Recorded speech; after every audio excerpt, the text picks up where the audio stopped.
Santiago, capítulo 1, y vamos a estar leyendo los versículos del 9 al 11. La bendita y todo suficiente palabra de Dios. El hermano que es de humilde condición, gloríese en su exaltación de la hierba, porque cuando sale el sol con calor abrasador, la hierba se seca, su flor se cae y perece su hermosa apariencia. Así también se marchitará el rico en todas sus empresas. La carta de Santiago es una preciosa carta y aunque no es muy extensa, es una carta demasiado profunda. Podríamos denominar la carta de Santiago como un tratado de teología.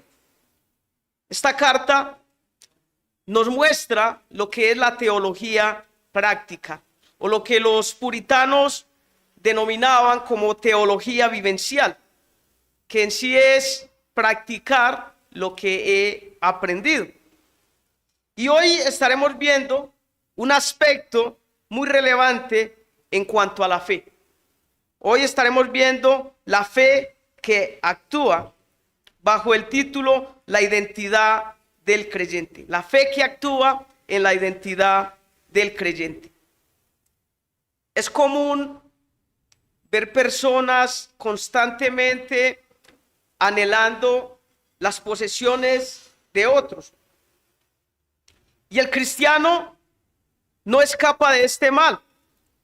Y con mayor intensidad es tentado y muchas veces permeado por este pensamiento en los momentos de escasez. La ideología de este mundo coloca la dignidad del hombre a la altura de lo que éste posee. Y el creyente en muchos momentos llega a sentirse inferior por no tener nada, materialmente hablando. Su esperanza eterna comienza a desvanecerse al mirar con ansiedad lo perecedero y comienza a pensar que para él no hay posibilidades de salir adelante. Comienza a lamentarse de su condición y termina olvidándose y perdiendo su identidad en Cristo. En otras palabras, la identidad en Cristo va siendo distorsionada a causa del pesar por sentirse inferior y por interpretar su condición a la luz de lo que posee. En el caso de los que tienen mucho, materialmente hablando, el peligro puede llegar a ser contrario, ya que es un gran peligro porque pueden terminar depositando su confianza en los bienes y en las posesiones que posee. Así que lo que Santiago aquí está advirtiendo a la iglesia es el peligro que hay para el creyente, tanto el que posee mucho como el que posee poco. Para los que poseen mucho, hay ese peligro de que terminan depositando su confianza en los bienes materiales. Así que el creyente enfrentará diversas pruebas, enfrentará diversas dificultades, sea que tenga mucho o que tenga poco. Y por eso la necesidad de que constantemente se nos esté recordando la palabra de Dios. Constantemente debemos acudir al escrito está. Ustedes recuerdan la tentación de Cristo. Cristo siempre respondía con un escrito está. Y ese debe ser el deber de nosotros como creyentes. Estar llenos de la palabra, nuestro entendimiento, nuestra mente constantemente debe ser renovada por la palabra para poder hacer frente a estos pensamientos del mundo que colocan la dignidad del hombre a la altura de lo que posee. Solo la Biblia nos da principios claros de cuál debe ser nuestra actitud frente a estas circunstancias. Solo la Biblia nos da una cosmovisión clara de cuál debe ser nuestra actitud frente a las dificultades, frente a las pruebas. Y también nos muestra cuál es la reacción que Dios demanda de nosotros como creyentes. Digamos que en resumen, lo que Santiago nos dice es que al creyente la prueba le debe producir gozo, debe cumplir un propósito y es darnos sabiduría, debe llevarnos a la madurez espiritual y por ende nos lleva a desarrollar confianza en Dios. Y todo esto como resultado nos lleva a mantener nuestro compromiso y nuestra verdadera identidad.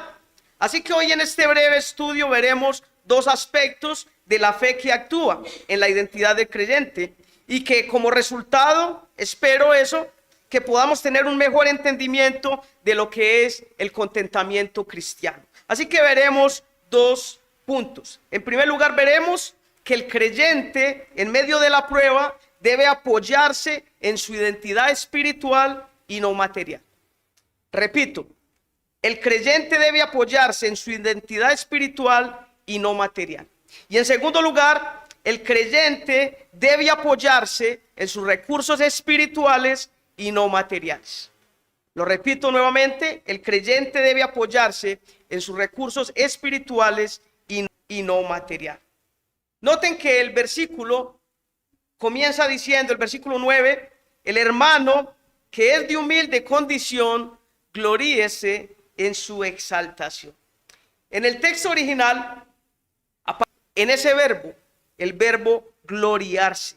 Y esto nos lleva al versículo anterior de nuestro texto. ¿Qué es lo que debemos hacer? Debemos pedir sabiduría a Dios. No debemos ser de doble ánimo, como dice, gloriarnos. Según el texto, entonces, ¿quiénes deben gloriarse? Es la pregunta natural que surge del texto. ¿Quién debe gloriarse? Pero el texto mismo nos responde. Dice, el hermano, ese creyente del cual Santiago dice que está en una condición de escasez. Y para contextualizarlos un poco sobre lo que ocurría en aquella época solamente existían dos clases sociales. Solamente existían los ricos y los pobres. La clase media no vino a existir sino como hasta el siglo XV con la aparición de lo que conocemos como la burguesía. Pero en la época de la iglesia primitiva solo existían pobres y ricos. Y aunque la palabra hermano podría interpretarse como linaje de sangre, el texto nos deja ver que aquí Santiago se está refiriendo explícitamente al hermano en la fe. Al hermano en la fe, porque el siguiente versículo habla del rico.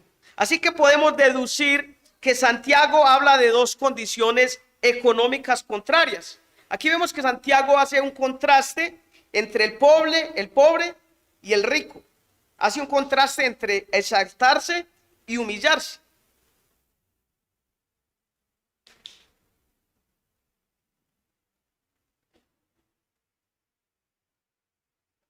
Él hace un contraste entre exaltarse y humillarse.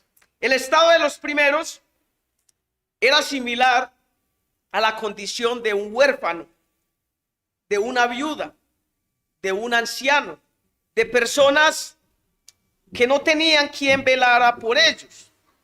Así que podríamos decir que era un estado miserable, era un estado de miseria.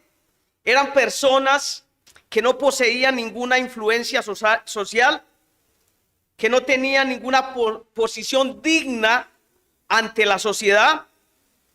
Y por eso la declaración de Santiago causa tanto impacto, porque él está diciendo que el que está en esa condición humillante se debe exaltar. Cuando uno lee eso, parece como contradictorio. Y mis hermanos y amigos, en el primer siglo, la principal causa de la pobreza era la persecución. Era la persecución. Los judíos que se convertían al cristianismo eran marginados y eran desheredados por sus padres por haberse convertido al cristianismo. Y los gentiles convertidos al cristianismo eran perseguidos por los paganos por ellos negarse a adorar esos mismos dioses que ellos adoraban. Entonces eso los llevaba a quedar comercialmente muertos. Nadie quería hacer negociaciones con ellos. Así que ambos grupos eran tratados como traidores y debían en muchos casos huir. Debían huir dejando todo y de ese modo quedaban en pobreza total. Entonces traten ustedes de imaginar el panorama de la iglesia primitiva, lo que ellos estaban viviendo, y van a entender de una mejor manera el por qué Santiago escribe esta carta infundiendo ánimo a la iglesia. ¿Qué dice Santiago? Que se gloríe, que se gloríe. La Biblia de las Américas lo traduce de esa manera, que se gloríe. La Reina Valera dice, gloríese. Aquí vemos que esto es un imperativo, un mandato. ¿Por qué? Nadie puede gloriarse por nosotros. Cada quien tiene ese llamado a gloriarse. Y al igual que estos creyentes, y en medio de condiciones precarias, para nosotros hoy la enseñanza es, debemos gloriarnos. Debemos gloriarnos. ¿Y por qué? ¿Por qué? Porque lo que nos da esa facultad de sentirnos complacidos en medio de la adversidad es la posición elevada de dignidad que adquirimos en Cristo. Es la posición en Cristo lo que nos da ese aval, por así decirlo, para gloriarnos. No es lo que tenemos materialmente. No es lo que tenemos materialmente. Nuestra posición, mis hermanos, nuestra posición es más elevada que la de cualquier persona importante que no conoce del Señor. Nuestra condición, mis hermanos, es mucho mejor que la del presidente de la nación. Porque nosotros tenemos la dignidad en nuestra identidad en Cristo. ¿De qué le sirve a una persona ganar el mundo y perder su alma? Dice la palabra del Señor. Así que podrían decir, bueno, Rodrigo, entonces, ¿qué significa gloriarse? Quise escribir el significado que da el diccionario de la Real Academia de la Lengua y dice, gloriarse dice que significa alabarse, considerar que se tiene algo tan especial como para encontrar nuestro valor y alegría en eso. Considerar o encontrar algo digno de enorgullecerse. Parece absurdo lo que Santiago pide, porque Santiago está diciendo, el hermano de baja condición, gloríese en su alta posición. Parece contradictorio sentirse en alta colocación, sentirse en una posición elevada cuando no tengo una moneda y mis zapatos están rotos. Eso parece contradictorio, pero mis hermanos, resulta que lo que le da sentido a esta petición que Santiago hace es la palabra hermano, hermano. ¿Por qué? ¿Por qué es esta palabra tan importante? Porque somos benefactores de la obra de Cristo y es su obra la que nos coloca en esa alta posición. No se trata de sentirnos superiores, sino de vernos con la dignidad que Cristo nos ha dado. Es la identidad del creyente. Quiero que miremos esta parte del versículo en 3 versiones de la traducción de la Biblia. En la Reina Valera dice, el hermano de humilde condición gloríese en su exaltación. La Nueva Versión Internacional dice: el hermano de condición humilde siéntase complacido de su posición. Y la Nueva Traducción Viviente dice: los creyentes que son pobres pueden estar plenos porque Dios los ha honrado. Qué maravilloso es entender cuál es nuestra posición en Cristo. Y los creyentes no escapamos de sentirnos tentados como Asaf. Asaf miraba al malo y parecía que al malo le iba bien en todo lo que él emprendía. Y él dice: por poco se deslizaron mis pies. Pero dice: hasta que entrando en la presencia de Dios entendí cuál era el fin de todos ellos. Mis hermanos, cuando nosotros entendemos esa dignidad que Cristo nos da, vamos a entender en la alta colocación que hemos sido puestos, y lo del mundo comienza a perder valor, mientras que las cosas celestiales comienzan a convertirse en ese combustible que mantiene la lámpara de nuestra fe encendida, anhelando esa patria mejor que el Señor nos promete.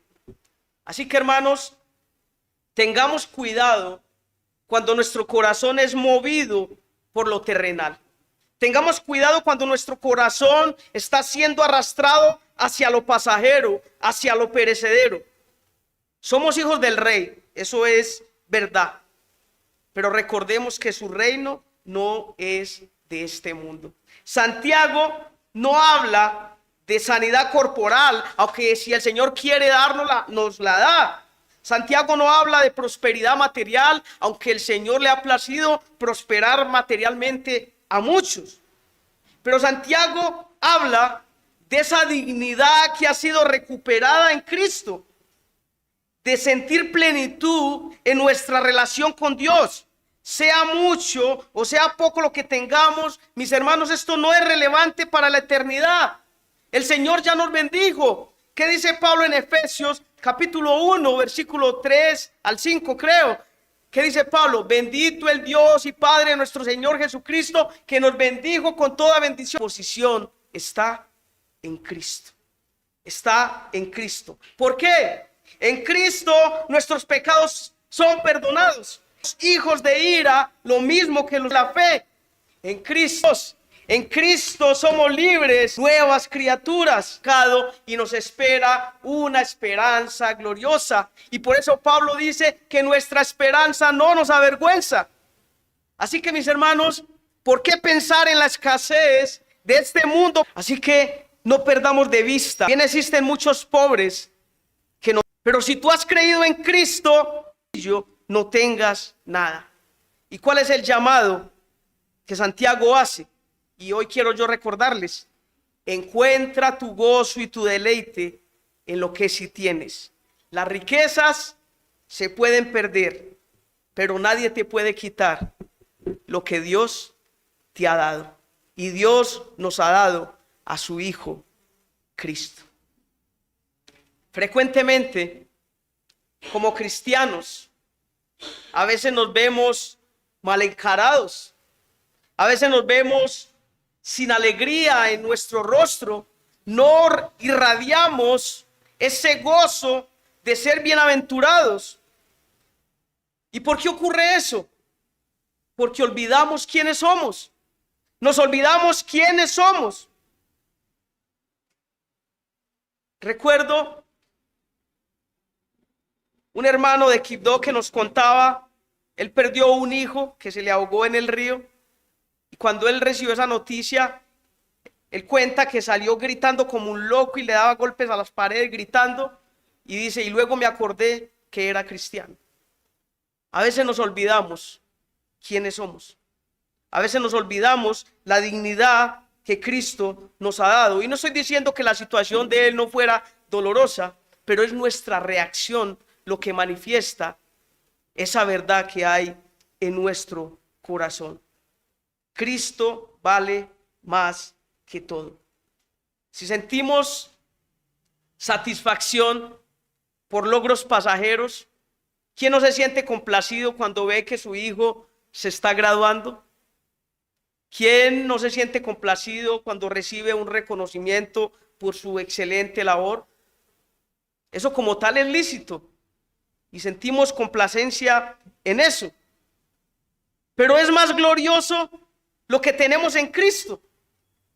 Es más glorioso saber que somos benefactores de la gloria y de la gracia de nuestro Señor Jesucristo. ¿Por qué no sentir sumo gozo por todo aquello que Cristo logró por nosotros, siendo ricos o siendo pobres? Mire que aquí lo que Santiago está haciendo es mostrándole tanto a ricos como a pobres que ambos, si son creyentes, poseen los mismos recursos espirituales, porque es lo espiritual y no lo material lo que nos eleva de posición. Es solo por ello que comenzamos a entender que Cristo vale más que todo lo que el mundo nos pueda ofrecer y vale mucho más de lo que la muerte nos pueda quitar. Y es por eso que el apóstol Pablo dice: ¿dónde está, oh muerte, tu aguijón? ¿Dónde, oh sepulcro, tu victoria? El creyente está convencido que sea que viva o sea que muere, del Señor somos y a Él vamos. Y esto nos lleva a nuestro segundo encabezado. El creyente debe apoyarse en sus recursos espirituales y no materiales. El versículo 10, en la parte A, dice de la siguiente manera: pero el que es rico en su humillación. Santiago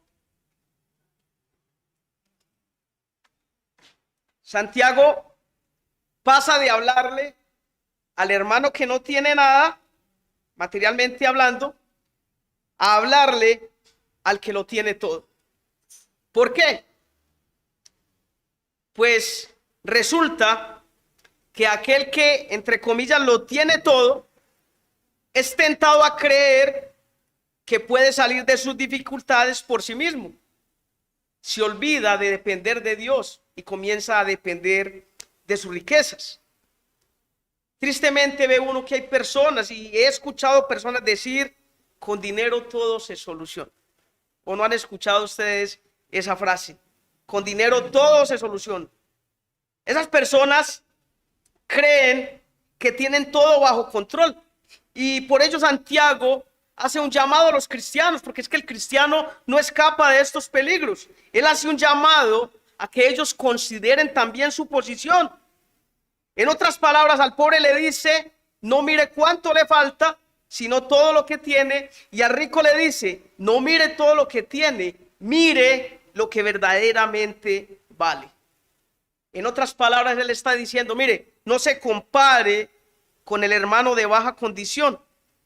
Compárese con aquel que le dio igual dignidad a ambos y humíllese al reconocer su pequeñez delante de él. Recordemos que Jesús fue negado por un amigo, fue vendido por otro. Y allí en Juan 17, en el momento donde necesitaba saberse acompañado por las oraciones de ellos, llega y los encuentra durmiendo. Ni siquiera lo acompañaron en el momento de oración. En ese momento donde su alma, donde su cuerpo fue molido al saber que esa comunión eterna iba a ser rota. Ustedes recuerdan que él allí en Getsemaní sudó gotas de sangre.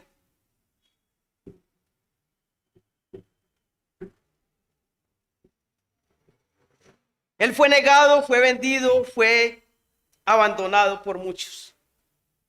Nosotros no debemos esperar menos. Debemos identificarnos con él. ¿Qué dice Jeremías capítulo 9, versículos 23 y 24? Así dijo Jehová: no se alabe el sabio en su sabiduría, ni en su valentía se alabe el valiente, ni el rico se alabe en sus riquezas, mas alabes en esto el que se hubiere de alabar, en entenderme y conocerme que yo soy Jehová, que hago misericordia, juicio y justicia en la tierra, porque estas cosas quiero, dice Jehová. Tu motivo de gozo no está en lo que tienes. Conocer a Dios es el verdadero motivo de exaltación. ¿Por qué? El versículo 10 en la parte B dice, porque Él pasará como la flor de la hierba. Mis hermanos, la condición privilegiada en este mundo es pasajera como la flor de la hierba del campo. El versículo 11 dice, porque cuando sale el sol con calor abrasador, la hierba se seca, su flor se cae y perece su hermosa apariencia. Así también se marchitará el rico en todas sus empresas. Pedro lo dice de la siguiente manera, dice, todo hombre es hierba y toda la gloria del hombre como la flor de la hierba. La hierba se seca y la flor se cae, mas la palabra de Dios permanece para siempre. En otras palabras, el rico puede dejar de ser rico en cualquier instante. Recuerden allí en Lucas 12, versículo 20 y 21, ¿qué dice? Necio, hoy vienen por tu alma y lo que has conseguido, ¿de quién será? En otras palabras, le está diciendo, no te apoyes en los recursos materiales, aún la belleza es pasajera. El rico debe reconocer su posición humilde en Cristo y debe humillarse al contemplar la grandeza del Señor.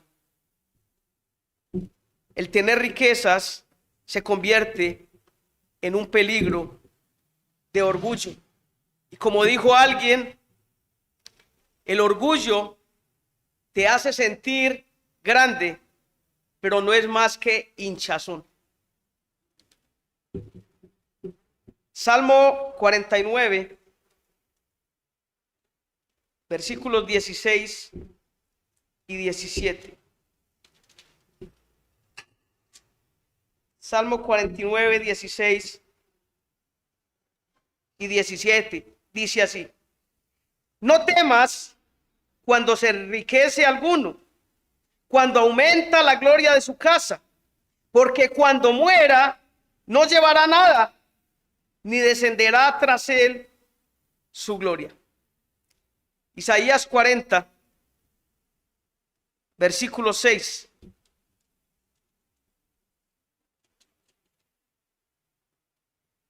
Y versículo 6 al 8. Dice, voz que decía, da voces, y yo respondí, ¿qué tengo que decir a voces? Que toda carne es hierba y toda su gloria como flor del campo. La hierba se seca y la flor se marchita, porque el viento de Jehová sopló en ella. Ciertamente como hierba es el pueblo. Secase la hierba, marchitase la flor, mas la palabra del Dios nuestro permanece para siempre.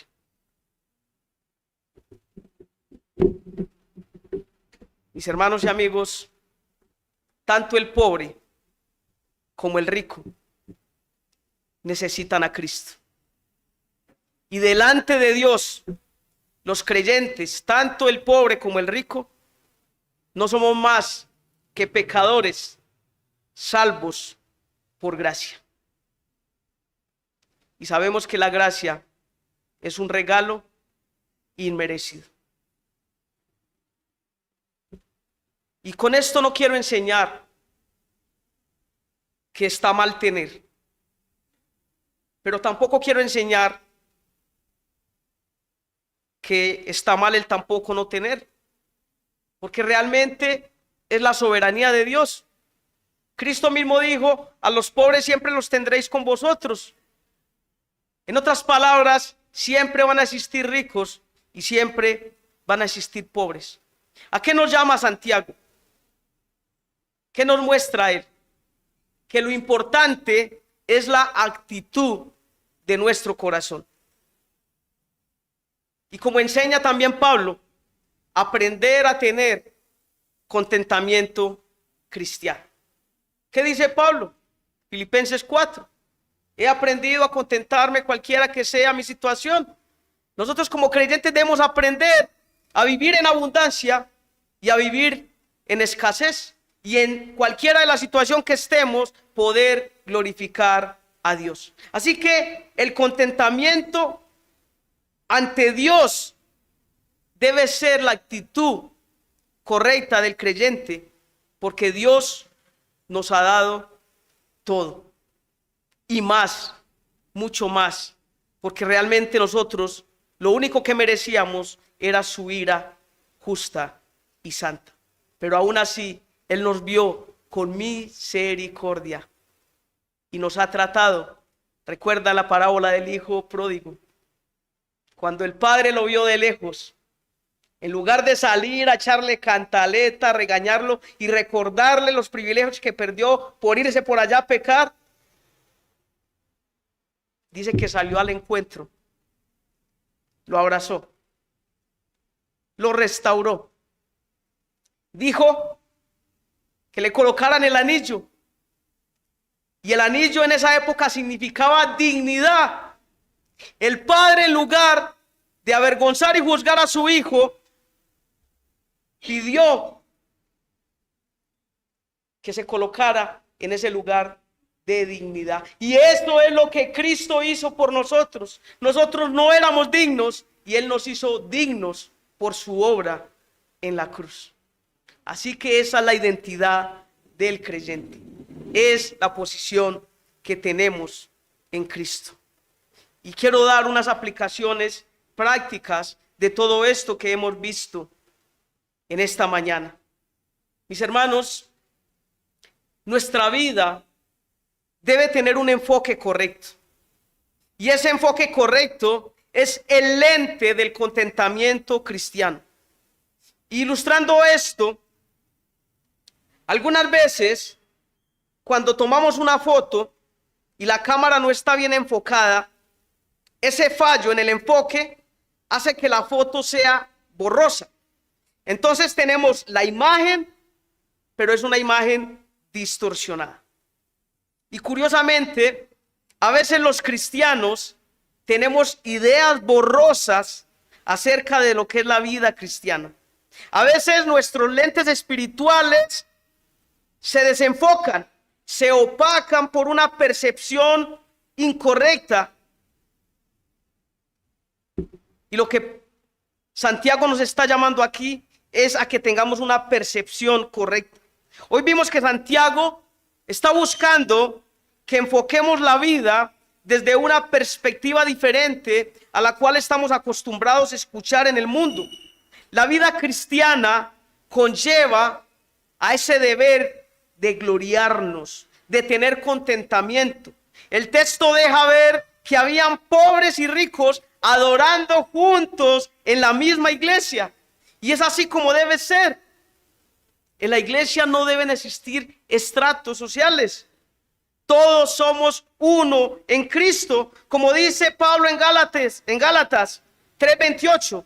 Ya no hay judío ni griego, ya no hay esclavo ni libre, no hay varón ni mujer, y podríamos decir con base a la enseñanza de hoy, no hay pobre ni rico, porque vosotros todos sois uno en Cristo Jesús. Así que en medio de la prueba que la pobreza trae, como también en medio de la prueba que la riqueza trae, nuestro deber es poner la mirada en nuestra condición, no en la condición de pobreza, no en la condición de bienes materiales, sino en la posición que tenemos en Cristo, en nuestra condición espiritual. Esa es nuestra verdadera riqueza espiritual. Dios, al igual que al hijo pródigo, Dios nos ha despojado de esas ropas de miseria espiritual y nos ha vestido de la ropa de la justicia de Cristo. También en medio de la abundancia, no pongamos nuestra mirada en los bienes materiales que tenemos. Nuestra mirada debe estar puesta en los cielos y en la posición que Dios nos ha dado en Cristo Jesús. ¿Qué dice Lucas capítulo 12, versículo 15? Porque la vida del hombre no consiste en la abundancia de los bienes que posee. Santiago nos está recordando que la hierba es de corta duración y asimismo la flor de la hierba. El hombre es de corta duración y asimismo su gloria. Así es la vida de todo ser humano, inclusive la vida de aquellos que se creen ricos y poderosos. Santiago nos llama a gloriarnos en nuestra condición, en nuestra humillación. Aprende a humillarte al reconocer que la verdadera riqueza no consiste en las riquezas materiales, sino en el hecho de que hemos sido adoptados por Dios como hijos. Y nuestro hermano mayor es nuestro Señor Jesucristo.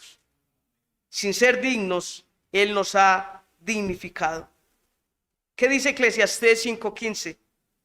Como salió del vientre de su madre, desnudo, así vuelve, yéndose tal y como vino, y nada tiene de su trabajo para llevar en su mano. Y si hay alguno aquí sin Cristo, déjame decirte que tu condición es terrible. Si eres rico, realmente eres tan pobre que lo único que tienes son bienes materiales.